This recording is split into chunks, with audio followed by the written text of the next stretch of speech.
बिल्कुल भी नहीं। मैं तो जुनैरा को वहां पे कदम भी नहीं रखने दूंगी।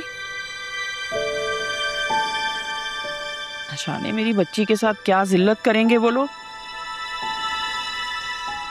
जिन्होंने उसे उमैर की जिंदगी में कबूल नहीं किया, तो अब उनके पास जाने का क्या फायदा। अरे कैसी बातें करती हो, ये निकाह जो है गुड्डे गुड़िया का खेल था। तुम्हारी समझ में क्यों नहीं आ रही ये बात? देखिए अम्मा, अगर आप वाकई अपनी पोती की भलाई चाहती हैं ना, तो आपको मेरा एक काम करना होगा बस। क्या? मैं चाहती हूँ कि हम जुनैरा और शान का खामोशी से निकाह कर दें, जल्द अज जल्द, बस अगले 1-2 हफ्ते में। इसलिए आप ही अब इस मसले को संभाल सकती हैं, क्योंकि आप जानती हैं कि मेरी बेटी मेरी एक नहीं मानेगी, लेकिन वो आपको कभी इनकार नहीं करेगी। इस मसले का हल आप ही निकाल सकती हैं।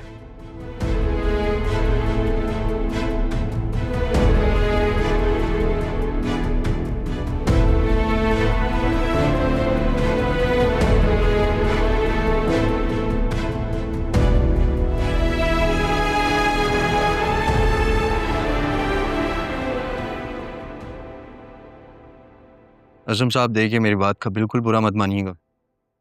मैं आप और आपकी फैमिली को बिल्कुल समझ नहीं पाया। पहले गुंडे के हाथों ब्लैकमेल होते रहे और किसी को शिकायत नहीं की आपने, और अब एक अहम गवाह को आपने अपने घर में रखा हुआ है। कुछ जरा सा भी अंदाजा है कि आप क्या कर रहे हैं?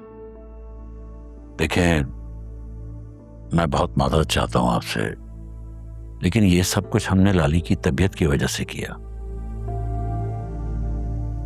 अब जो भी सूरत हाल थी मैंने सच सच आपको बता दी है। अब मुझे पूरा यकीन है कि आप लाली का ख्याल रखेंगे। मेरी बेटी फिजा ने लाली से वादा किया था कि उसकी मदद के बदले में वो लाली और उसकी बच्ची की हिफाजत को यकीनी बनाएगी। बस हम वादा ही निभा रहे हैं। अब उसकी सेहत के हवाले से टेंशन मत लें, पुलिस उसे अपनी प्रोटेक्शन में रखेगी। वहाँ उसे सारी सहूलियात भी मिलेंगी और पूरा तहफ़्फ़ुज़ भी। बस इंस्पेक्टर साहब, उस बदमाश को जल्द से जल्द सजा हो जाए और लंबी से लंबी सजा हो। असम साहब, आप ये बिल्कुल भी ना भूलें कि हम इंसाफ के आलमी सतह पर 160वें नंबर पर आते हैं। मतलब आप कहना क्या चाहते हैं? आईजी साहब की रिक्वेस्ट पर पुलिस ने इस केस को बहुत सीरियस लिया हुआ है, और आईजी साहब अगले महीने खुद रिटायर हो रहे हैं। अब खुदा जाने कि इंतजामिया तब्दील होने के बाद क्या तब्दीलियां आती हैं। सुल्तान अपनी पूरी कोशिश कर रहा है और अपने सारे रेफरेंस इस्तेमाल कर रहा है कि किसी तरह जेल से बाहर आ जाए, लेकिन पुलिस की पूरी कोशिश होगी कि अदालत उसे जल्द अज जल्द सजा सुना दे।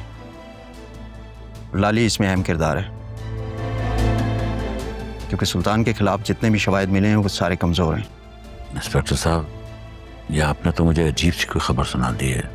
असम साहब, मेरा मकसद आपको डराना नहीं है, लेकिन कुछ भी हो सकता है।